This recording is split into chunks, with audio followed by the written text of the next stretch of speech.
Olá, você está sintonizado no Liderança em Pauta, um programa que valoriza o livre pensar com troca franca de ideias para conhecermos os pontos de vista das pessoas que fazem a diferença no Brasil de hoje. Em cada programa vou receber empresários, conselheiros, executivos, influenciadores, personalidades, pessoas autênticas, para uma conversa inteligente, com insights, reflexões, bom humor e, claro, uma pitada de provocação. Hoje eu tenho o privilégio de receber o meu querido amigo Du Migliano. Ah, garoto! Obrigado pelo convite. Olha, gente, o Du ele é formado em comunicação pela SPM e já nos 24 anos fundou a 99 Jobs, uma comunidade colaborativa online de carreira que nasceu com a intenção de redesenhar a forma como as organizações e as pessoas se conectam. Hoje, mais de 6 milhões de pessoas estão conectadas e mais de 3 mil empresas em 5 países utilizam a 99 Jobs. Ele foi eleito pela revista Época um dos 18 jovens no Brasil com menos de 30 que estão mudando a forma como pensamos e também um dos empreendedores ativistas que estão reinventando o capitalismo e injetando propósito nos negócios. Ele é professor convidado dos principais MBAs empresariais do país, nas cadeiras de Employer Branding, Digital Transformation e é também Specialist Speaker na Hyper Island Brasil e na Digital House Brasil. A história dele é contada no livro De Dentro para Fora, escrito pelo Alexandre Teixeira, um dos principais escritores especializados em carreira e cultura organizacional no Brasil. Du, na boa, é demais estar aqui com você, até porque, Obrigado. Pessoal, é o seguinte, a gente se conhece há muito tempo. Em 2013, eu era vice-presidente global lá na Votorantim Cimentos e uma pessoa do meu time, a Paula Janete, virou e falou assim: Cláudia, vamos reinventar o programa Trainee, tem uma empresa nova aí, a 99 Jobs, você tem que conhecer. Aí eu, mas Paula, quem eles têm de cliente? Não tem cliente. Aí eu, tá bom, chama aí o cara para eu conhecer. Aí veio a figura aqui, né? Amei. Aí falei, ai gente, vai ser demais. E lá começamos e de lá para cá é impressionante o que a 99 cresceu, né não, cara? 99 Jobs. Eu acho que primeiro, muito obrigado pelo convite, muito legal estar aqui, muito feliz. Mas antes de você depois de você ter uma ideia, para você de fato ter uma empresa, você precisa ter os client founders, né? As pessoas que assinam um cheque e falam, vale, né? Obviamente eles são client founders, né? Existem os co-founders, né? Os cofundadores, que tem esse nome, e os client founders eles são tão importantes. E eu tenho uma ligação muito forte com isso. Todos os meus client founders são pessoas empresas das quais eu tenho uma admiração para sempre, porque é um tipo de agradecimento perpétuo que eu tenho que ter. É isso. Agora, todo mundo foi facinho assim de você conseguir arriscar em você, contratando para vir a bordo ou não? Teve dificuldade no início? Naturalmente você tem várias dificuldades até você encontrar alguém que entenda, né? Mas essas dificuldades elas estão mais ligadas a você encontrar profissionais que têm os mesmos valores que você e apostam nas ideias que você tem, do que necessariamente você encontrar alguém que vai pagar pura e simplesmente pelo seu produto, né? Uma relação mais transacional, Sim. né? Então, eu acho que o olhar dos valores pelos quais as pessoas que estão com você... Tanto é que a Paula Janete é uma pessoa, por exemplo, que, assim como você, tem um contato até hoje. Várias pessoas... Talvez o profissional que colocou RH na minha cabeça, né? Porque eu não era um profissional de RH. Nem sei se hoje eu sou ainda. Mas o profissional que colocou RH na minha cabeça também é o mentor da minha vida, que é o Cláudio. E ele está muito próximo de mim até hoje. Faz parte do nosso conselho e tal. Quão importante é você valorizar as pessoas que de alguma forma estavam na sua trajetória. A gente que está assistindo aqui bastante conteúdo, né? Vou fazer uma indicação agora de cara. Escreve para quem você estava ali no começo, que você nunca teve a oportunidade de agradecer, ou você não teve ali... Manda um WhatsApp agora, sabe? Tipo, manda um WhatsApp agradecendo você, que teve ali algumas pessoas no meio do caminho que te ajudaram. Essas pessoas, às vezes... vão entender o seu obrigado de um jeito tão especial que podem mudar a vida delas. Você sabe que isso acontece comigo. Eu, às vezes, recentemente, né? Eu tenho recebido mensagens no LinkedIn, como eu estou ficando mais ativa nas redes sociais, muita gente, Cláudia, a gente trabalhou junta, aí menciona, sei lá, alguma coisa na década de 90. E teve uma ocasião, a pessoa lembra de coisas que eu falei. Gente, mas igual, eu me emociono, me arrepio. E talvez se isso tivesse vindo lá atrás, perto da época que eu conheci a pessoa, não fosse para mim tão valioso como hoje, da maneira que eu recebo. Então, cara, isso que você está falando é assim mesmo. Agora, Du, você sempre foi um cara assim, alegre, brincalhão, amigável, né? Com até uma certa rebeldia juvenil, né? Você sempre foi assim desde criança? Eu acho que de alguma forma sim, mas de um outro lado também não, né? Eu morava no interior, meu pai é juiz.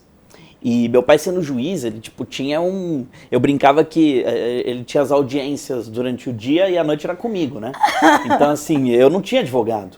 Então assim, eu de alguma forma passei a ser um bom argumentador ou comunicador pelas estratégias de argumentação que eu tinha que fazer com o juiz que estava sendo juiz comigo em casa, né? E ele trazia uma série de provocações que me fizeram lá num primeiro momento, durante a minha infância, ser um pouco mais, vamos assim dizer, reservado, tá? Mas nunca, obviamente, eu era entendido como uma pessoa tímida ou uma pessoa, vamos assim dizer, introvertida. Mas eu era um pouco mais reservado ali. Eu, por exemplo, na escola, eu nunca tive espaço para muita coisa. E como é que veio quando você acha que foi o clique de momento para você ser essa pessoa antenada, que se posiciona, que aceita o contraditório e provoca, né, contradições, discussões? Esse clique, ele acontece em diversas fases da nossa vida, ao meu ver.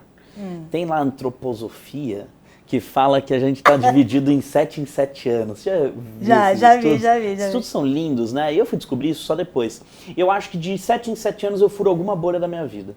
Isso para mim é muito importante no processo de me autoconhecer e entender qual é o tamanho do meu impacto dentro da sociedade. E aí quando eu estava lá pelos 14, que eu estava na segunda saída de uma bolha, de um setênio na antroposofia, né? E indo para o outro, eu fui fazer um intercâmbio que eu pedi para fazer. Assim, que eu fui lá, que eu, sabe, obviamente uma pessoa privilegiada, mas eu fui fazer um intercâmbio nos Estados Unidos, na casa de um tio. E quando eu voltei altamente empoderado sobre quem eu era. Assim, eu olhei e falei, cara, se eu consigo morar sozinho, sem minha família, sem não sei o quê, tipo assim, não tenho nem 18 anos, entendeu? Eu fui lá num outro país que eu nem sabia falar direito a língua, que fiz amigo, e essa escola aqui vai ficar pequena pra mim, entendeu? E aí, quando eu voltei, eu virei até paraninfo da turma sabe essas coisas? Hoje você tá com que idade? Hoje eu tô com 33. Então, ó, setembro tá terminando. É verdade. É isso, setembro tá terminando. Daqui a 2, 3 anos vai ter aí a abertura de novo setembro. Vamos ver o que vai vir. Fruto do que foi essa sua experiência, o intercâmbio, etc., você estudou comunicação, né? Como que essa visão da comunicação ou da publicidade entrou na sua vida? Você queria ser isso desde adolescente ou desde esse momento que você fez esse intercâmbio e voltou? Eu fui, de alguma forma, sempre inspirado por algumas pessoas que um dia eu olhava e falava assim, acho que eu quero fazer o que ela faz. Então, não estava muito ligado ao dia a dia, né? Mas estava ligado àquela pessoa. E eu me inspirei no Washington Oliveto como publicitário na época. E falei assim, acho que eu quero fazer o que ele faz. Eu tinha assistido uma entrevista dele no Jô, sei lá onde é que era na época. Eu achei interessante. Aí eu comprei o livro dele, li o livro da história dele, achei fascinante. Aí li mais uns 2 livros dele. Eu sempre fui nerd nessas coisas, sabe? Se eu entendia que aquilo era um caminho, eu queria pesquisar mais. Então eu ia atrás, buscava, estudava, lia. Quando eu me vi no primeiro colegial, eu estava assinando todas as revistas do mercado. Então eu chegava na minha cidade do interior, todas as revistas de publicidade, eu pegava a revista Veja da Vida, do lado, assim, tinha a agência de publicidade que fazia a campanha. Foi inclusive uma coisa que o Washington Oliveto inventou. Não existe lugar nenhum no mundo isso. Então tinha lá a agência da campanha. E eu falava com meus amigos, passa uma marca aí que eu vou falar agência. Só que eu estava no segundo colegial, ninguém nem sabia que matéria queria fazer na faculdade, e eu já sabia as agências do meu mercado futuro, entendeu? Olha... Entrei na faculdade que era tida como a faculdade, sei lá, dos publicitários do Brasil. E quando eu entrei, eu falei assim, pô, tô pra trás, né? Vim do interior, meu pai nunca trabalhou com publicidade, aqui é a casa dos filhos dos publicitários, né? E aí comecei a estudar nas férias, tudo que era publicidade, todos os livros, o que ia ter, o que não ia, tal, não sei o quê. Quando eu cheguei, a primeira pergunta que eu fiz pra mim é: e aí, como é que foi que você escolheu aqui a faculdade? Aí ela: eu tava prestando medicina, economia, direito e passei aqui. Aí eu olhei e falei: nossa, deve ser um outlier, né? Aí eu perguntei pra outra do lado: e você? Aí ela olhou e falou assim: não, fiquei 2 anos fazendo economia na PUC, aí eu não gostei muito, vim pra cá. Eu falei: o que tem a ver? Cadê a casa dos publicitários? E aí eu vi que eu era um nerd animado, assim, tipo, eu me aprofundava nos assuntos que pra mim fazia sentido. E eu com 17 anos, eu passei na faculdade muito cedo, com 17 anos, a faculdade que eu fiz de publicidade, em tese era uma faculdade ainda muito jovem, sabe? De temas jovens, de assuntos jovens, né? Não é que eu tinha ido fazer, sei lá, química nuclear e, tipo, precisava, tipo, levar minha juventude pras cervejadas, entendeu? Porque a química era muito chata, sabe uma coisa assim? Sim. Então, até porque quem vai fazer química gosta muito de química, né? Mas eu tava ali numa faculdade que eu achei que era uma faculdade jovem também, então foi muito importante pra mim na época. Agora, hoje não faço nada que, em tese, deveria fazer numa faculdade de publicidade. Até porque quando eu cheguei no primeiro semestre, eu já vi que eu nunca iria pisar numa agência de publicidade na vida. Olha. Eu olhei e falei assim: nossa, o sonho do Washington Oliveto já era, assim. Conheci ele, tive contato com ele, meu investidor, inclusive, é amigo dele depois. Mas, assim, foi tudo sem querer, não foi porque eu queria, de fato, seguir uma carreira como publicitário ali. Mas qual foi o insight? Você percebeu que publicidade não era sua, e aí, conta um pouco disso, você resolveu... Por que eu não quis ir para agência? Isso. Porque todo mundo que queria ir e que trabalhava, eu não me via naquelas pessoas. Entendi. Que nada mais é do que, hoje, um pouquinho da minha experiência diz que eu não me identificava com os valores daquelas pessoas. Entendi. Entendeu? E eu falava assim, tipo, tem nada a ver comigo. Nada a ver comigo. É engraçado, cara, ó, eu te conheço fora e só analisando a sua narrativa desde que começou aqui a nossa gravação, eu acho que você já usou a palavra valores pelo menos umas 6 vezes, né? E eu sei o quanto isso é precioso para você e tanto do que eu já vi de entrevista sua, outras entrevistas, né, que estão aí no online, quanto do que eu te conheço, eu sei o quanto seu pai é importante para você, até porque você fala com paixão e você teve a sorte, né, o privilégio, eu diria, de crescer do lado de alguém que você via ter paixão pelo que fazia. Ao contrário de muitas pessoas que trabalham e dizem que trabalham só para ganhar o salário, né? Você viu isso e, no fundo, o quanto isso te mobilizou de estar indo atrás dos seus valores, da sua paixão, e o quanto talvez esse exemplo do seu pai, né, que era apaixonado pelo que fazia, foi uma semente para 99 Jobs. Sem dúvida. Hoje, obviamente, eu tenho essa clareza de que o meu pai é um dos fundadores da 99, sem saber também. Agora, olha que interessante. Quem são a nossa família, né, que também fundou as coisas, as nossas ideias, né? E ele, obviamente, ajudou. Agora, olha que interessante isso. Eu quebrei, antes de fazer a 99, umas 2 vezes, né? Então, nessas 2 tentativas... Você quebrou antes da 99? A gente tentou e não dava certo. Você não sabia disso? Não. Não? Essa história é interessante também. Fica para uma outra liderança em pauta. Não, a gente pode falar daqui a pouco, mas assim, só para não cobrir essa história aqui. Como a gente tinha quebrado lá umas 2 vezes, eu comecei a olhar para mim e falei assim, cara, não é isso, né? Não sirvo para isso. E eu comecei a entender que não era aquele o meu caminho. E aí uma vez a minha namorada... Na época, minha namorada, hoje minha esposa, ela gostava muito de pizza. E ela é portuguesa. E pizza não tem igual tem em São Paulo, lá em Portugal. Sim. E a gente ia numa pizza dessas gourmet. E a gente lá na pizza gourmet, ela comendo a pizza lá e eu olhando assim, falando assim, eu não vou ter dinheiro pra pagar essa porra. Entendeu? E eu tava formado da faculdade, tinha trabalhado num banco, com um sentimento assim, sou bosta, gigante, né? Porque assim, como assim eu não posso pagar uma pizza? Entendeu? E eu com o entendimento assim, tipo, cara, por que que eu não consigo pagar uma pizza, e sendo que eu me encontrei no que eu quero fazer da minha vida? Tipo, como assim não paga meu boleto? Entendeu? Entendi. E eu voltei dessa pizzaria pensando, que bosta, meus amigos trocando de carro, pagando parcela de apartamento, e nem carro eu tinha. Nem carta eu tenho até hoje, mas tudo bem. Aí eu fui nessa história e eu falei assim, cara, alguma coisa tá errada. Quando eu pus a cabeça no travesseiro, eu falei assim, eu tenho o mais importante. Muito de louco.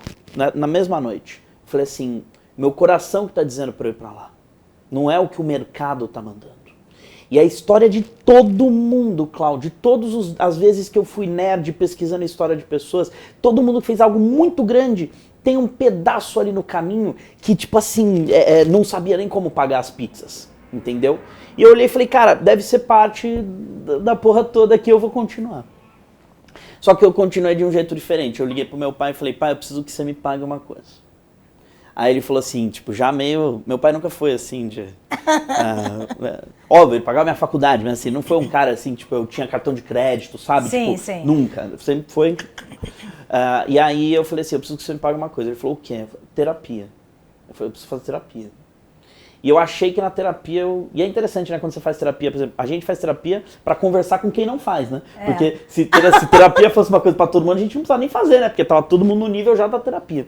E como somos aqui loucos em tratamento nesse planeta, eu achei que a terapia ia me ajudar muito.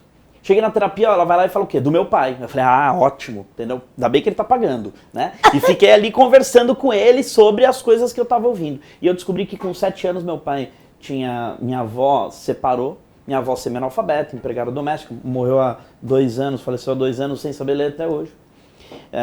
E ela reclamava muito que meu avô era um grande sacana, para não falar outra palavra, que ela falava, que o meu avô é um grande sacana porque nunca pagou pensão. Olha. E que a justiça no Brasil era uma porcaria, porque nunca fez nada contra o meu avô.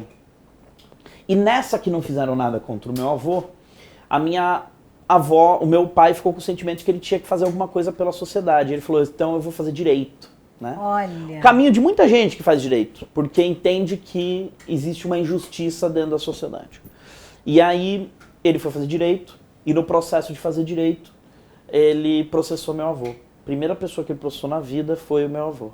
O pai dele. O pai dele pedindo toda a pensão que ele deveria pedir. Aí ele, no meio do caminho, viu que o problema do mundo não era meu avô, o problema do mundo era a justiça, e ele falou, eu vou ser juiz. Quando ele entrou para ser juiz, ele não foi trabalhar na área de direito da família, né? Ele foi trabalhar num negócio mais tranquilo, que era o narcotráfico. Ele ficou 24 anos trabalhando contra o narcotráfico no Brasil e na América Latina. Uau! Todo dia, Clau, eu via um cara, desde que eu era criancinha, eu nasci, meu pai já era juiz. Então eu via todo dia uma pessoa indo fazer alguma coisa, e quando eu voltava, ele contava as histórias do que ele tinha feito. Então parecia que eu almoçava com os narcotraficantes, assim, do jeito que ele contava as histórias, entendeu? Teve até um momento, uns 7 anos, quando eu tinha uns 7 anos, eu achava que meu pai era o Batman, porque ele usava uma toga preta, né, uma roupa preta, e era meio justiceiro, né? Eu falei, cara, será que ele não é o Batman? Não me contou? Entendeu? Mas, eu depois fui pensar, não tem como o Batman ser tão gordo, né? Tipo, como é que ele ia subir e tal, não sei o quê. Meu pai sempre foi mais gordo.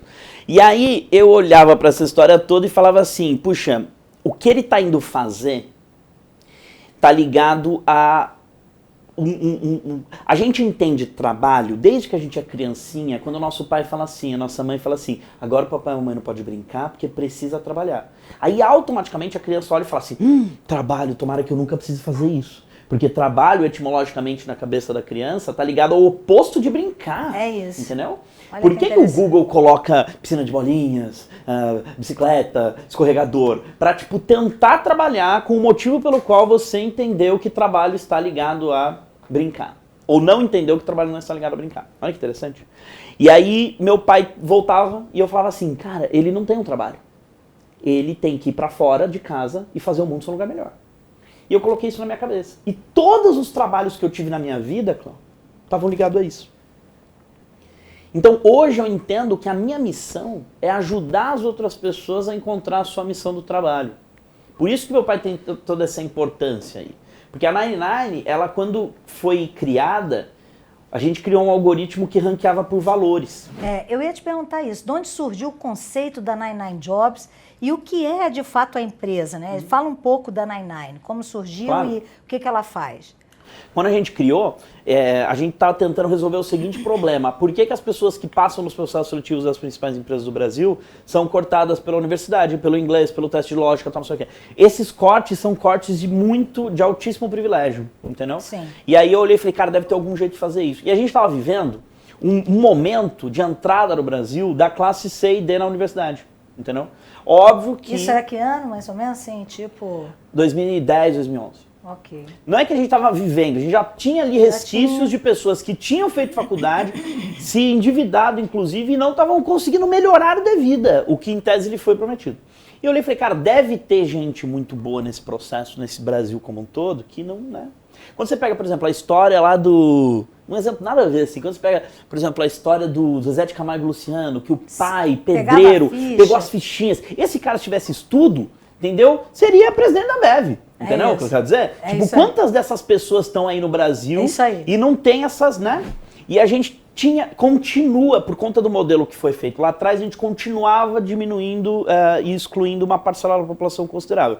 E eu falei, vamos criar uma estratégia de ranking usando tecnologia por valores. Porque quando a gente fizer o ranking de valores, lá eu tenho tudo. Eu tenho uma universidade diferente, eu tenho inglês ou não tenho, eu tenho várias coisas. Sim. E depois, com aqueles melhores ali, o gestor vê se ele quer levar para frente ou não. Mas pelo menos ele tem a oportunidade de ver. Essas pessoas não vão ser excluídas por mais um e-mail do tipo, infelizmente, o seu processo, entendeu? É. E ó, eu tenho que dar o testemunho, viu? Num dos processos para treinar, você com certeza não lembra disso, mas eu me lembro. A gente tinha feito lá na Votorantim Cimentos um filtro, tal, tínhamos os candidatos, e a 99 Jobs, ela se diferenciava porque ela trazia estudo desses algoritmos que vocês fazem, imagino eu até hoje, e falava, ó, essa pessoa aqui, essa pessoa, eu acho que é a cara de vocês, bota para dentro do processo. Sim. E não necessariamente a pessoa tinha tido o score no teste ou na universidade, e eu me lembro assim de pessoas que vocês indicaram, uma ou duas entraram, e foram super de sucesso. Talvez não entrariam no processo. Não teriam sido vistas. Então isso eu acho que é muito legal mesmo.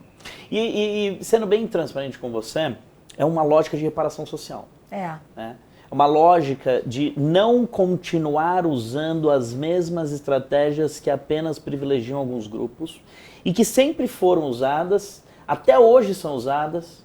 Dá uma olhada, por exemplo, eu sei, eu já te mostrei isso, mas quem está nos assistindo aqui, dá uma olhada nas últimas pessoas que receberam capital, ou então nas últimas pessoas, dá um Google lá, as empresas que abriram capital e as pessoas que receberam capital. Vê quem aparece na foto, entendeu? Que vocês vão ver que existe ainda, eu estou falando de coisa de semana passada. É isso. Essa semana. Existem ainda um olhar e ninguém está se incomodando. Porque, às vezes, existe um incômodo e estamos lutando contra, entendeu? Mas ainda não estão se incomodando de verdade com aquelas fotos que estão sendo tiradas num processo de normalização. E a maioria das empresas no Brasil que oferecem muitas oportunidades de desenvolvimento para as pessoas, recortam uma parcela da sociedade para oferecer essas oportunidades. Exatamente. Entendeu? Agora, a 99 Jobs, ela vem com essa proposta e com esse propósito de conectar, né?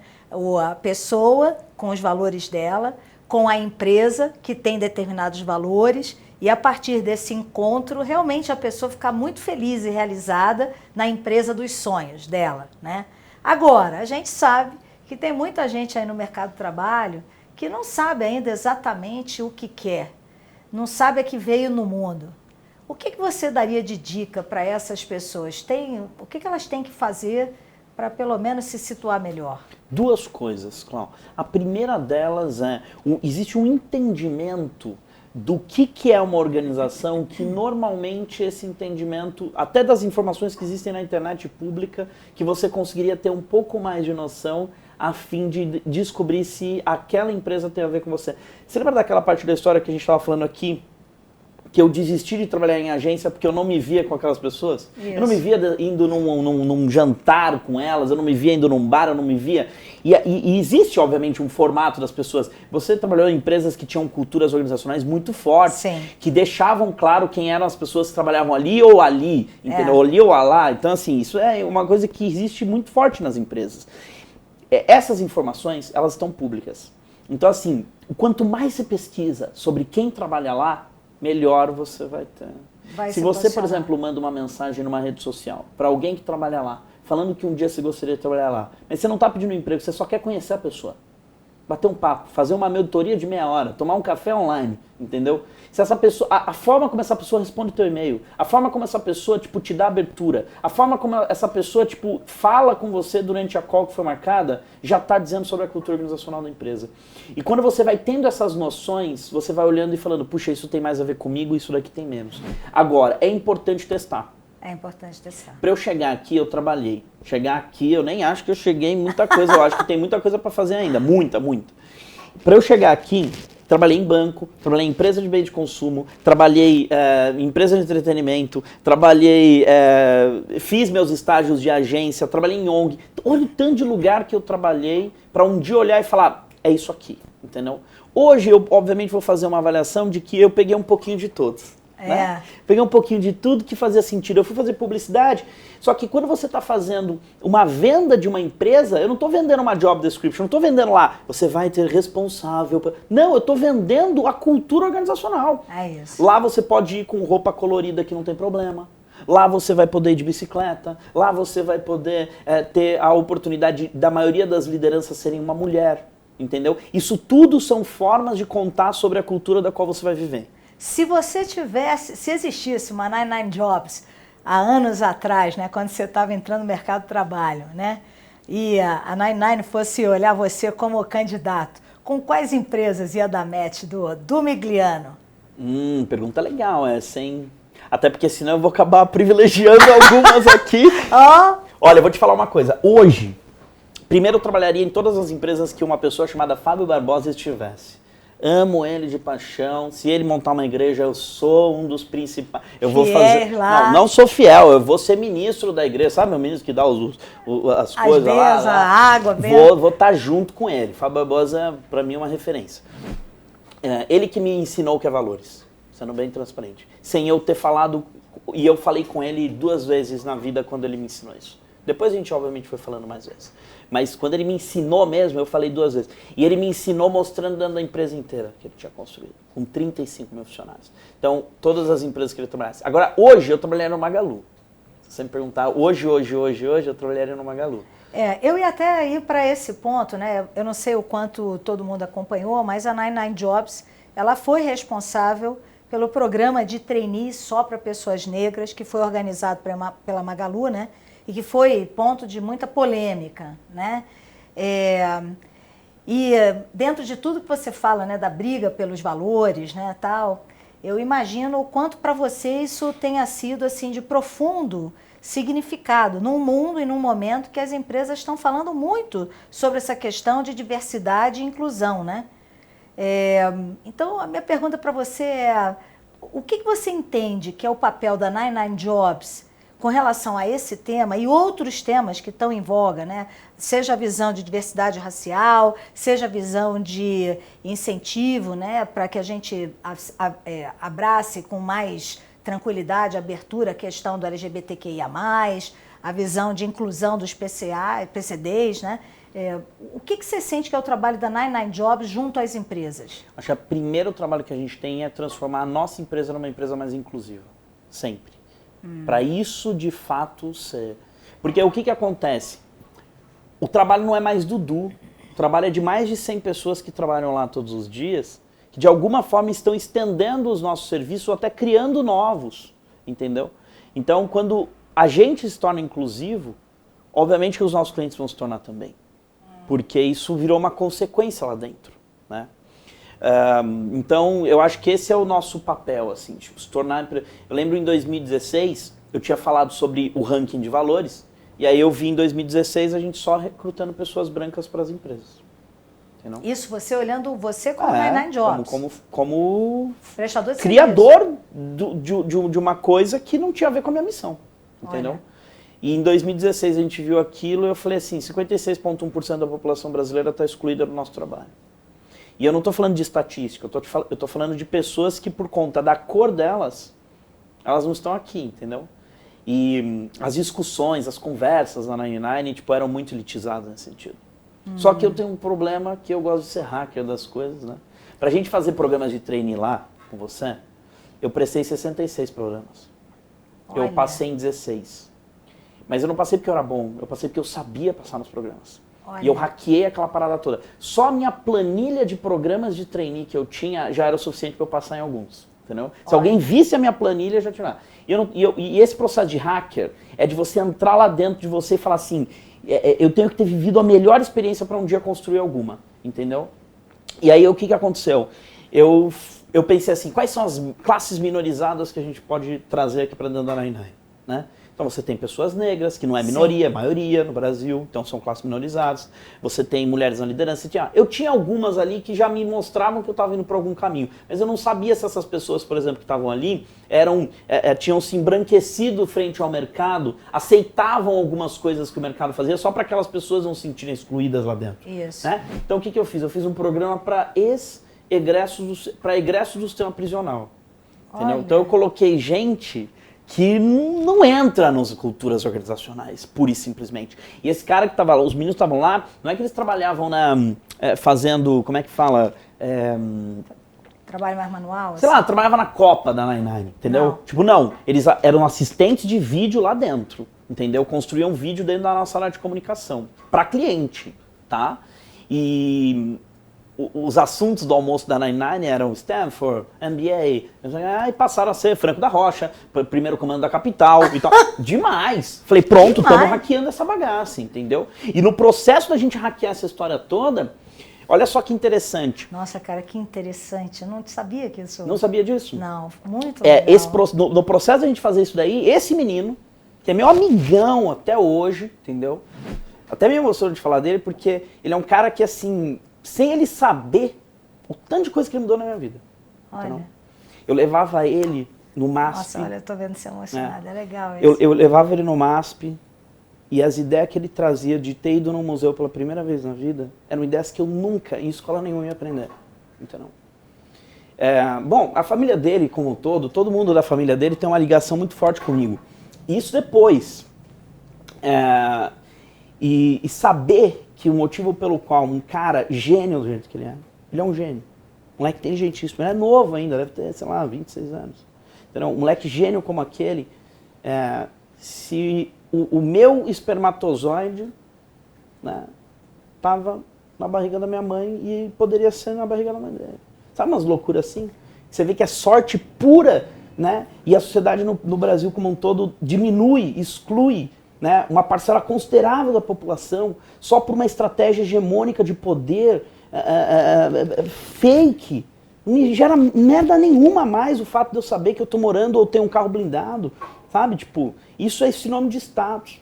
Mas isso que você viveu na 99, por você ter, assim, a maneira como você contou essa história mostra o quanto a sua empresa se transformou. E se eu entendi bem, não teria sido você, a empresa, a fazer esse programa para o Magalu se você não tivesse vivido isso no seu mundo. É isso que você está dizendo? Ou seja, o fato da 99 ter se transformado é o que deu para você assim, a clareza do propósito que você tinha que abraçar para apoiar empresas como Magalu e outras nesse real processo de diversidade e inclusão, e não só dublar, né? Quando a gente foi fazer o programa, a gente trouxe os trainees... A gente trouxe os trainees negros do Magalu para aprovar todas as campanhas. Quando a gente foi fazer o programa, as pessoas que faziam as fotos do programa eram negras. Os designers que cortaram os cabelos das meninas que fizeram o programa eram negros. O iluminador do estúdio era negro. Todas micro questões que influenciam no processo de muitas empresas embranquecerem a raça, né? Embranquecerem as etnias para que essas pessoas possam ser mais aceitas dentro do espaço organizacional. E a gente a gente já estava organizado, sem querer. A gente já estava num nível de flow que assim, não tinha como ser diferente. Não. Entendeu? São micro pequenas ações que vieram a partir de um modelo mental mudado lá em 2016. Mas antes de 2016, eu cheguei para todo mundo, antes desse menino entrar, eu falei assim, a gente vai mudar a missão da 99. Fiz uma reunião com evento, com PowerPoint, com software. E aí a missão da 99 era mudar o mundo ajudando as pessoas a fazer aquilo que amam. E a missão virou mudar o mundo ajudando as pessoas brancas a fazer o que amam. E a galera olhou e falou, não, mas isso é racismo. Eu falei, mas a gente já faz assim. A gente já faz, a gente só está sendo coerente com o que fazemos no dia a dia. Entendeu? Por quê? Qual que é o problema? E aí a galera começou a perguntar onde estava o trabalho delas no dia a dia ali. O que elas faziam que elas estavam sendo racistas. Entendeu? Não é que eu precisei colocar, porque tem muita empresa que faz isso. Vamos colocar aqui na área de inclusão. Então, esse problema é da área de inclusão. Aí vira empresa zoológico, né? Essa aqui é a empresa, a área dos pretos, essa aqui dos viados, essa aqui não sei o quê. Tipo, não. O menino negro perguntou pra mim semana passada no onboarding que eu fiz, o que é inclusão pra você dentro da 99? Eu respondi assim na lata, porque pra mim, você tem que entrar em todas as áreas da empresa e encontrar seu semelhante. O dia que você encontrar seu semelhante, porque tem aquela frase meio piegas, né? Inclusão é você ser chamado pra festa, né? Pra dançar e não ser chamado pra festa. Diversidade é você ser chamado pra festa, né? Mas você pode dançar do jeito que você quiser? Quando eu chego numa reunião com vice-presidentes com uma roupa dessa assim, as pessoas vão me olhar ou elas vão me aceitar, elas vão me entender? Elas vão julgar ou vão te aceitar? Elas vão julgar, Então não adianta eu estar lá dançando na festa se tá todo mundo me julgando. É isso, entendeu? Aí. Agora, se tem mais semelhantes como você, dançando como você, aí você tem mais gente, cara, e aí você dança no flow. É isso. Entendeu? E esse pra mim é o processo de fato de você gerar diversidade dentro dos espaços que precisam ser gerados. E é de fato quando a gente encontra a inclusão, né? Outra coisa, né? Você é um cara... E vou só cortar uma coisa aqui. A gente cresce todo ano, sem ter a porra da meta olhando, tá? Entendeu? Não sou o cara que fica lá. E que essa coisa que é uma coisa... Você talvez até me ajudou a ser um pouco mais assim, porque eu era menos, entendeu? E como assim a gente crescia, entendeu? Porque a galera que tá lá dentro não tá fazendo pelo número. Não tá fazendo porque ela entendeu que tem um objetivo. Ela só tá fazendo porque ela tá sendo a melhor expressão daquilo que ela veio fazer, daquilo que ela quer ser. Então, agora aí eu quero continuar. Acho que assim, tudo isso que você falou, acho que você trouxe uma lente, uma observação absolutamente coerente do que deveria ser realmente diversidade e inclusão, né? Outra diversidade, né, que a gente tem visto nos ambientes, né, corporativos é essa questão das diferentes gerações, né? E, com certeza, uma das reclamações que você já ouviu, como eu já ouvi, é o pessoal mais velho falando, essas gerações mais novas, eles gostam muito de valores, propósito, direitos, flexibilidade, mas não tanto de compromisso com deveres e resultados, né? O que você acha disso? Você acha que essa reclamação procede? Eu acho que existiu ao longo dos últimos anos um entendimento diferente do que é desafio. O que eu quero dizer? Quando você entra dentro de uma empresa, a pessoa fala assim pra você, você tem que entrar aqui porque a gente está cheio de desafio. Na verdade, a gente está cheio de problema para resolver, entendeu? E eu só tenho headcount para contratar alguém porque eu tenho um problema para resolver, entendeu? Você só vai atrás de gente porque você tem problema. Ninguém tem, não, a empresa é linda aqui, vai todo mundo ficar assistindo Netflix, comendo pipoca, entendeu? Eu contrato mais 3, mais 4, não. Você só contrata porque você tem problema, entendeu? Aí. E, obviamente, você tem que ter achado na linha do orçamento lá o dinheiro para resolver o problema que você está buscando. Mas aí o RH romantizou e falou assim, aqui nós temos muitos desafios. E aí, no processo dos desafios, você vai achando que é a porra do desafio. Mas é problema. E o que aconteceu? A última geração, que hoje são diretores ou até mesmo já saíram da empresa, elas entenderam problemas mais ligados a pagar as suas contas. E o jovem está ligado ao problema que ele quer resolver para ele ser uma pessoa melhor. Entendeu? E essa diferença do entendimento, né? Papai agora, mamãe agora precisa trabalhar, porque a gente precisa trazer o pão de casa, entendeu? Essa galera assistiu isso. Primeiro que eles receberam o pão, começa daí. Então já são privilegiados. Já são privilegiados. O avô e o pai lá estavam se ferrando anos mais, mas já são privilegiados. Só que a gente que criou essa história, nossos pais que criaram essa história, que queiram ou não, entendeu? De tipo assim, eu vou trabalhar, eu vou dar pro meu filho tudo que eu não tive. É isso mesmo. Agora que você deu tudo que ele não teve, você quer fazer ele entender que trabalha a mesma coisa que você entendia? Não tem nada a ver, porque você deu de mão dadas, entendeu? Né? A diferença de conquista de uma geração é muito diferente da outra. E tem como, de alguma maneira, fazer... Porque hoje a gente vive um momento ímpar, né? A gente tem, nos ambientes corporativos, geração X, ainda convivendo, né? Meus amigos, 50 e poucos anos, né? Você tem a Z entrando aí, né? A Millennial e tem a Y lá dentro, os Millennials, né? Como é que faz para alinhar? Tem como alinhar o discurso para que haja um bom flow entre todas essas gerações no ambiente organizacional? Por exemplo, olha o que você fez aqui. Eu já assisti umas 4 entrevistas suas aqui. Você colocou você colocou a Lizzie, que é uma mulher negra, você colocou um conselheiro, um homem. Isso tudo você tá ouvindo e quer queira ou não, você mesmo também tá aprendendo com um jeito totalmente diferente da sua. Eu acho que o processo é esse, as pessoas têm que entrar dentro dos espaços organizacionais abertos para aprender com todo mundo, entendeu? Esses dias eu escutei um negócio lá na Nine que me incomodou. O menino falou assim, puxa, eu não gosto muito de trabalhar com aquela pessoa que ela é meio a tia do rolê, entendeu? Por que você não sabe lidar? Por que a gente não sabe lidar com as tias do rolê? Entendeu? O que é uma Porque tia as tias do rolê também tem que estar trabalhando na Nine, entendeu? A palavra da diversidade, da inclusão, não tá ligado só a que nem são as tias do rolê. Deixa eu aprender, o que é uma tia do rolê? Eu tenho medo de expor a pessoa aqui. Mas a tia do rolê que ele quis dizer era meio que assim... a pessoa não entendeu ali o que a gente tinha que fazer naquele momento e ficava trazendo pergunta que, tipo, tava atrapalhando o andamento, entendeu? Entendi. E, na verdade, por parte dele, é o básico de uma falta de empatia, entendeu? É uma falta de escuta do outro lado. Coisas que acontecem em todo e qualquer lugar. Quando você coloca o menino que não sabia escrever ele escreveu você com C cedilha, quando ele foi mandar um vídeo. E a gente tinha uma empresa que fazia vídeos, que eu não sei se você conhece, que chama Globo. E eles chamavam a gente para fazer vídeo para eles. Olha só que doido. Era vídeo de RH, mas a gente fazia vídeo para Globo. E aí a gente mandou um você com C cedilha para Globo. E aí os caras da Globo voltaram e falaram assim, o que é isso?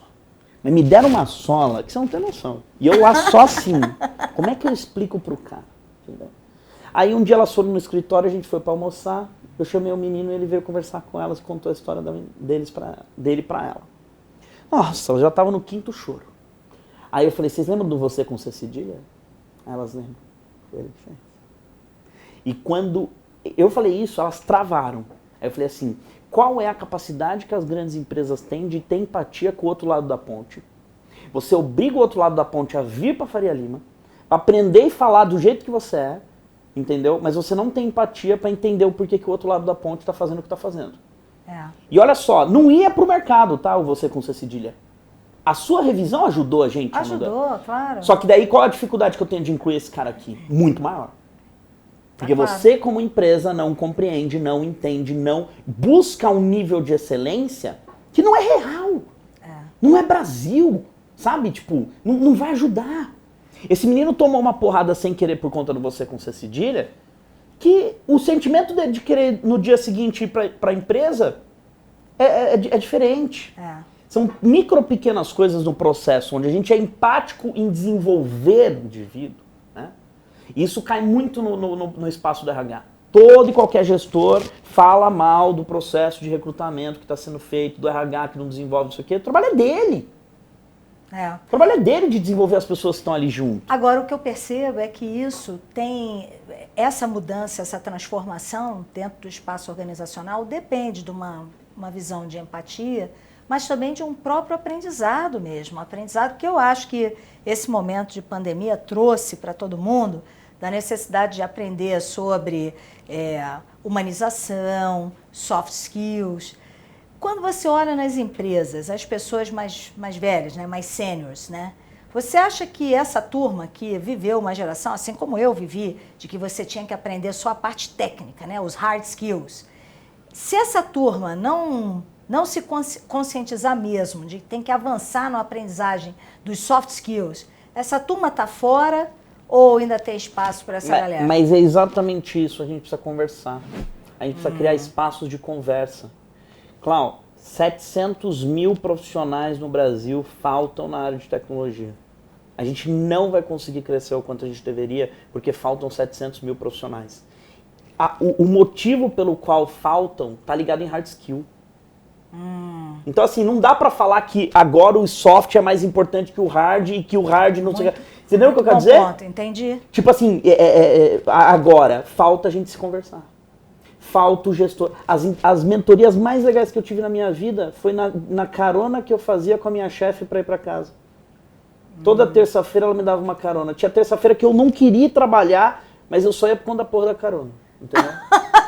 E aquela carona nada mais era do que o meu processo de escuta dela, do que eu sentia, e do processo de escuta meu, do que ela estava sentindo. Olha que Entendeu o que eu quero dizer? Entendi. Como é que a gente cria espaços de escuta entre as pessoas que estão ali? Quantos estagiários você chama para almoçar? Na pandemia não existe mais isso. Os trabalhos mais legais que os jovens faziam dentro das empresas hoje era porque alguém chegava e falava assim, meu, vem cá que eu preciso de uma ajuda tua, eu acho que você pode me ajudar. Aí o estagiário ia todo animadão, não sei o quê. Como é que você faz isso na pandemia? Entendeu? Por falar em pandemia, tudo que a gente acompanha e vê de estatística é a piora da saúde mental, né? Que foi agravada, seja pelo isolamento social, seja pelo fato das pessoas estarem até o tempo inteiro agora no online, enfim. Você acha que as empresas estão lidando bem, seja com a forma de tratar para diminuir os riscos ou os impactos de saúde mental ruim, burnout, depressão, que a gente sabe que está acontecendo? Você acha que tem que ser feito algum trabalho diferente? Qual a sua leitura por onde você está andando? O pessoal está preocupado mesmo? Primeiro, acho que a primeira pergunta que tem que surgir da sua pergunta e de todas as perguntas ligadas a isso é: qual foi a última pandemia que você viveu? Não vivemos. Né? Então, assim, tudo que a gente está vivendo é um processo transitório, né? Se hoje você fecha uma coisa e depois você tem que abrir, as pessoas também têm que ser empáticas no entendimento de que estamos tentando. Acho que esse é o primeiro ponto. Então, assim, o processo, obviamente, da empatia, da gente se empoderar. No começo da pandemia, tinha uma palavra que para mim era muito forte como um zeitgeist, né? Como um espírito do tempo, que era o cuidado. Né? E eu acho que aquilo, ele expandiu assim dentro do espaço corporativo, uma coisa que a gente nunca teve, que era os seus sentimentos importam. A gente nunca discutiu o sentimento na organização. Fato. Né? Não existe, por exemplo, qual empresa que ao invés de olhar o turnover, está olhando quantas, vou dar um exemplo bobo, está olhando quantas pessoas fazem happy hour sem o chefe pedir. É isso. Quantas empresas estão vendo quem foi chamado para ser padrinho de casamento entre funcionário, padrinho de filho entre funcionário? Esses números é sobre os sentimentos do outro. Se a gente fica 8, 9, 10, 12 horas trabalhando todo dia, a gente tem que trazer indicadores da nossa vida para dentro desse espaço de trabalho. Não, trabalho é trabalho. Primeiro que o latino nunca soube fazer isso. Nunca. O americano talvez, o britânico talvez, mas o latino nunca soube fazer isso. Né? Sabe que isso que você está dizendo, cara, é muito interessante. A Gallup, eles têm, várias empresas oferecem pesquisa de engajamento, né? Pesquisas que medem o nível de engajamento das companhias. E a Gallup, a metodologia deles é uma metodologia muito simples, 8, 9 perguntas. Uma delas é: eu tenho um melhor amigo que é do trabalho. E é um pouco do que você falou mesmo. Quando você consegue fazer isso, você de fato tem um ambiente onde as pessoas se sentem mais conectadas. E eu não tenho dúvida de que isso ajuda muito na saúde mental, na sensação de apoio, na sensação de empatia em si. Teve uma menina lá na Nine que saiu por valores. A gente não bateu depois.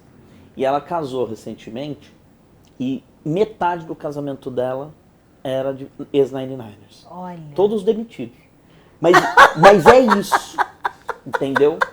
Eram essas. Eu me demiti depois que eu vi no casamento. Não, tá claro, tá claro. São pessoas que no histórico entraram no turnover. Mas é isso. Olha lá, metade da galera ela se identificou aqui, entendeu? Se eu tivesse visto antes, talvez tivesse tomado uns olhares, umas definições antes. Mas maravilhoso, é isso. Eu fiquei tão feliz quando eu vi que metade das pessoas que ela chamou pro casamento dela, porque em tese casamento você faz uma vez só, né? Então assim, em tese. Aí ela foi lá, chamou pro casamento da vida dela, metade era 99. Olha só, a 99 não é uma empresa, é uma plataforma para você se desenvolver, entendeu? Isso. E quando você entende empresa, quando você entende o local onde você trabalha como plataforma para você se desenvolver, zerou o game, é isso. É isso. Entendeu? É isso. Cara, eu quero te fazer uma pergunta assim, fica à vontade como você quer responder. A gente está vendo um movimento aí de grandes empresas, Magalu, Via, num processo forte de aquisição de startup, scale-up. Passa pela sua cabeça um dia vender a 99 Jobs? Eu acho que assim, vou te... Te apertei, né? Me apertou, porque eu adoro o que eu faço, eu amo o que eu faço. Eu tenho um pedaço da minha vida de empresário que eu odeio ser, porque eu não gosto de ser empresário, na verdade eu gosto de fazer a minha função, que é tipo ajudar as outras pessoas a encontrar a sua missão. E eu tive, sem querer, também que ser empresário para poder fazer isso. Ou seja, se a 99 já existisse, eu talvez seria um bom executivo, um bom gerente lá dentro, e não necessariamente precisasse ter criado a empresa. Mas hoje, para mim, Cláudio, uma coisa que é muito importante é assim... aliás, não, né? Sempre foi. Baseado na reflexão que você fez aqui sobre o número de vezes que eu falei de valores. Uma vez, vou fazer uma adendozinho. Vai. Uma vez um amigo meu, um chefe meu, eu era estagiário de um banco e eu estava sentado na primeira fila para fazer graça pro chefe, né? E eu estava lá ele fazendo uma palestra e lá falando um monte de baboseira e eu lá assim... prestando atenção. E aí, imagina, eu trabalhava em banco. Prestando atenção e com cara de que estava prestando atenção. E ele foi querer fazer uma piada. E tinha um monte de cliente lá e ele jogou a piada em mim. Entendeu? Então ele falou assim, eu vou fazer aqui uma pergunta tranquila pra vocês. Tipo, qual é o sentido da vida? E jogou o microfone na minha cara. Tipo, como se fosse assim, a pergunta tranquila é o sentido da vida. A galera começou a rir. E o microfone estava na minha frente, eu olhei e falei, vou responder. Amar e ser amado. A galera parou de rir. Acabou a palestra, veio uma galera. O que é amar e ser amado? Entendeu? Pelo amor de Deus, como assim você respondeu amar e ser amado? E amar e ser amado, pra mim, é o motivo pelo qual a gente veio aqui. Eu quero que vocês me amem, quem tá me assistindo me ame. A Cláudia quer ser amada também. A gente quer, eu quero te amar, você quer me amar aqui. Isso. A gente só veio aqui pra isso. Aí a gente inventa live, a gente inventa carreira, a gente inventa educação, a gente inventa filho, tudo para se sentir amado. Inventa empresa na Inventa empresa, eu ponho essa roupa para me sentir amado. Tudo é se sentir amado. E o entendimento de se sentir amado são duas coisas. Você se sentir ouvido e se sentir útil. É isso. Olha que interessante. Se existem algumas empresas, alguns fundos, algumas pessoas que eu possa me sentir útil e ouvido, por que não ser sócio delas? Por que não estar construindo coisas maiores com elas? Quanto mais próximo eu estou de você, que é uma pessoa que tem uma ótima rede de conexões, que está em lugares que transformam o Brasil, entendeu? Maior é você. É isso. E quando você tem a possibilidade de estar nesses lugares, agora, infelizmente são poucas Cláudias ainda, entendeu? Você tá aqui, eu imagino que você está aqui nesse espaço para inspirar outras a existir. É isso. Agora, são poucas ainda. Isso eu posso dizer com total certeza. A gente fez uma última rodada de investidores assim, você de alguma forma conhece muitos deles, e foi muito difícil escolher, entendeu? Porque eu não ia escolher porque quem tinha dinheiro. Eu ia escolher porque eram pessoas que eu queria ser maior com elas. Lá atrás, se eu não fui trabalhar na agência, no estágio, porque eu não queria ser... eu não me via entre aquelas pessoas. Imagina se eu vou colocar dinheiro dentro do negócio. Dinheiro, quer ou não, ele move energia. Energia é muito importante. Energia que vira discussões, que viram brigas, que viram tristezas. Aí você vai jogar tudo aquilo que você construiu por conta de tentar fazer uma foto mais bonita no LinkedIn? Não, nada a ver. Aliás, cara, eu ia te falar, foi interessante você falar esse negócio de ser ouvido e ser o outro e ser útil, né? Talvez você não saiba, mas tem um autor americano, eu gosto muito do material que ele produz, que é o Patrick Lencioni, né? E ele fala sobre o tripé dos times engajados, ou das pessoas que têm a ver com essa conexão com o trabalho.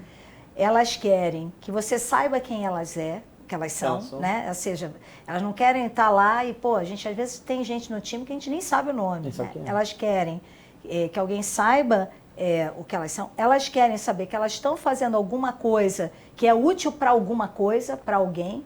E elas querem saber que tem alguém vendo a metrificação e as entregas do que ela faz. Então, assim, você não chegou a falar dessa terceira perna, mas no final, essa terceira perna do que é a metrificação, do que é os resultados trazidos, etc., é o que dá a conexão também com o dinheiro que entra no negócio. No fundo, por mais que muita gente tente romantizar um pouco o mundo das empresas, mas tem uma questão objetiva, concreta por trás, que é o dinheiro que injeta, que é para fazer crescer e que tem que caminhar. Então, assim, achei interessante você falar essas mesmas coisas de forma diferente, mas falou igual, muito bacana. Cara, você é demais. Então, sabe o que eu queria agora? Eu queria te fazer umas perguntas meio fora da caixa para o pessoal conhecer um pouco mais de você. Pode ser? Claro. Me conta uma coisa, Du, se você pudesse ter um superpoder, qual seria e por quê? Hoje, Meu superpoder é entrar na cabeça dos meus filhos e pensar o que eles estão pensando.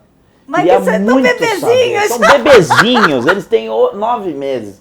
Eles não falam... Ai, eu vejo a Duda e o João assim, olhando. Eu tenho gêmeos, né? E eu vejo assim, eles olhando e eu fico pensando, o que esses moleques estão pensando? Será que eu estou fazendo bem? Será que eu estou fazendo errado? É aquelas cobranças que vem no manual de ser pai, de ser mãe. Mas, nossa, esse seria o meu poder, assim. Muito legal. Eu não sei se tá ligado a um poder... Eu sou muito poderoso, sem saber, sabe? Eu tive alguns privilégios na minha vida, Cláudio, que me dão um nível de poder que você não tem noção. Eu converso com pessoas que... Não sei nem que essas pessoas estariam me ouvindo, entendeu? E de repente, quando eu vejo assim, tipo, eu tô em lugares que eu nem entendi porque eu cheguei lá. Então, assim, tipo, eu tenho um nível de poder assim que tá bom. Mas esse poder é a autenticidade, né? Eu te conheço há muito tempo e sempre vi você autêntico, sendo o que você é, estando fiel aos seus valores, ao seu jeito de ser, sem querer, embora você queira ser amado e amar, mas não fazendo para o outro realmente assim, você não vende a sua alma ao diabo para poder ser amado. Não, e que você triste é o que isso você ter que ser um poder, né? É. Isso tinha que ser uma característica Normal. vir no chip de iniciação, entendeu? É. Me diga uma coisa, Du. Diga para mim uma verdade que as pessoas não estão querendo ouvir, ou não querem ouvir, não gostam de ouvir. Que elas não querem ouvir as verdades. A verdade elas não querem ouvir. Eu acho que eu tive muito tempo do qual eu tentei comunicar algumas verdades que... não é a verdade que eu pensava, mas umas verdades do que estava acontecendo ali.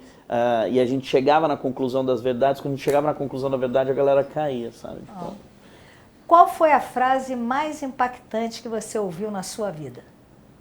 a que vem muito, assim, é uma frase de um filósofo chamado Hegel, né? Hegel, que é: nada de grande no mundo se faz sem paixão. Tá muito ligado ao fazer o que ama, tá ligado a tipo, você encontrar aquilo do qual você quer ser movido para de fato fazer alguma transformação. Muito bem. Diga para mim uma coisa que você gostaria que soubessem sobre você. Alguma coisa que não está em nenhuma entrevista, assim. Algo inusitado que você nunca teve a oportunidade de, sei lá, falar em público. Eu não sei ainda fazer isso. Mas no fundo do coração eu tenho um sentimento de todo mundo que trabalha comigo, como se fossem assim, tipo, as pessoas da qual eu tenho que agradecer a vida inteira. Eu sonhei com a Nine um dia, aí eu venho pro meu acordo desse sonho e venho pro dia a dia real e tento fazer aquilo que eu sonhei. Então todo mundo que está do meu lado, seja alguém que está olhando uma planilha comigo, na verdade, na minha opinião, está sonhando uma coisa junto comigo. Então, assim, eu tenho um nível de agradecimento e eu não consigo demonstrar isso. Eu nunca vou conseguir hoje. Porque, às vezes, no entendimento, na forma como aquela pessoa trouxe aquilo, é muito difícil, sabe? Tipo, mas isso é uma coisa que eu tenho muito no meu coração, assim, tipo, um entendimento de agradecer pelo que as pessoas estão vivendo comigo ali. Muito bonito isso. Olha, agora ficou gravado para a posteridade. Vocês que trabalham comigo, saibam agora assistindo aqui. Que eu sou agradecida. Amo você. Obrigado. Essa ideia de você ir para um futuro imaginário, né, de você ter a oportunidade de ter sonhado alguma coisa e voltar e falar assim, pronto, acordei, agora eu quero fazer aquilo que eu sonhei. Cara, isso é muito legal. Isso é muito legal. Então a pergunta seguinte é, para ser feliz eu preciso de... Eu acho que primeiro você precisa se amar, sabe? Tipo, você precisa se acreditar naquilo que você é, saber que você tem defeito e é nóis, e bora mesmo assim e vambora, entendeu? Muito legal. O zeitgeist do momento é se empoderar, né? E o processo se de empoderar, na verdade, está ligado a você ter autoestima suficiente para se amar. Muito bem. Se você voltasse no tempo e encontrasse a criancinha Eduardo, o que você diria para ele? Vou falar uma coisa nada a ver. Nada a ver assim, que me veio agora na cabeça. Trata melhor a sua família. Tipo assim, trata melhor sua mãe, seu pai, sabe? Eu não vou dizer que eu era um filho que tratava as pessoas mal, mas acho que tem que tratar melhor ainda, entendeu? Puxa. Clau. E agora que você teve filho, cara, eu acho que você vai cada vez ver mais. Eu acho, assim, eu quando não tinha filhos, eu não pensava nisso. Hoje que eu tenho filhos, eu vejo, assim, o amor que meus filhos me dão, eu tenho o mesmo sentimento. Eu não dei tanto amor assim, eu dei orgulho, mas eu não dei tanto amor assim ao meu pai e minha mãe. Até porque eu trabalhava muito, eles trabalhavam muito. Faltava o tempo de convivência. Então, legal você falar isso. O tratar é tudo, né? Cuidar. Cuidar, tudo. Uma vez um menino chegou pra mim e falou assim, eu quero fazer uma empresa, vai ter 5 milhões de usuários em um ano, que não sei o que, que não sei o que. Eu falei, cara, eu era meu amigo. Aí eu falei assim, faz 5 anos que você não fala com a sua mãe. Por que você quer 5 milhões de usuários se você não tá falando bem com a sua mãe? Walk the talk. Não, mas e eu sou o cara nesse sentido que eu perco o amigo e não perco a piada, né? Ele também não fala mais comigo hoje. Mas é isso, sabe? Qualquer mundo que você queira mudar, se você começar na sua casa e fizer direitinho, você muda o resto tudo mais fácil. Entendeu? É incrível. E Edu, assim, dado o nome do programa, Liderança em Pauta, para você, ser líder é? Ouvir. O processo que a liderança tem de sentir sozinha, ela pode ser tão tóxica para a forma como ela desce a cabeça dela para a organização, que pode acabar com tudo, pode fechar tudo, até mesmo você mesmo. Então eu acho que o processo da liderança está em ouvir, sabe? Tipo, os maiores líderes, de fato, eles são grandes ouvintes de tudo, de muita coisa. Às vezes eles não expressam bem. Não? Às vezes você chega pra mim e fala uma coisa e eu fico bravo, eu falo, pô, não era pra você ter mexido nessa merda. Eu fico uns 3 semanas pensando no que você falou, entendeu? Então assim, eu às vezes não sou o ouvinte no primeiro momento empático, mas eu tô ali surtando naquilo que tu falou, entendeu? Isso é que é ser liderança mesmo, essa capacidade de realmente ouvir, né? Ou virtude, né? Ouvir é uma virtude. É isso. Né? Não é mais um skill, né? É tipo um negócio difícil muito fazer. Du, assim, voou o tempo, foi maravilhoso ter você aqui, eu não sei nem o que dizer, cara, ó, tamo junto, velho. Você é uma inspiração, o que você falou é verdade, cada vez que a gente encontra com pessoas diferentes, a gente aprende algo novo. Aprendi muito. Essa conversa aqui me trouxe assim, pontos de vista, reflexões, formas de pensar que eu não tinha antes. Então, agradecida, gratidão enorme. E é isso. Muito obrigado. E o meu agradecimento, ele se dá, não necessariamente pelo convite, mas ele se dá pelo fato de você ser você. Obrigada. Porque se você não fosse você, eu também não, a 99 também teria levado mais tempo ou não teria existido. Se você não fosse você em ter acreditado que as pessoas que estão ali embaixo de você, inclusive na época, pudessem sim trazer boas ideias, bons fornecedores e tal, a gente nunca teria existido. Então, muito obrigado de coração e obrigado por você ser você. Isso não foi que você me conheceu, que alguém te recomendou, não foi... Não, foi porque você foi você. E isso continua acontecendo, whatever onde você esteja. Muito obrigado. Eu sou muito honrado de ter a oportunidade de mandar um WhatsApp pra você a hora que eu quiser. Sou muito honrado. Sabe qual que é a parte mais legal disso tudo? Do meu trabalho, da minha vida? Que eu posso ser amigo das pessoas que eu sou fã. Então eu sou seu fã e de alguma forma também posso ser seu amigo. Isso é muito legal. Obrigado. Tamo junto, amigo. Pessoal, esse foi o Liderança em Pauta. Obrigado por estar aqui conosco. Inscreva-se no meu canal de YouTube, Cláudia Liza Oficial, e ative o sininho para ser avisado toda vez que tiver programa novo no ar. Até a próxima!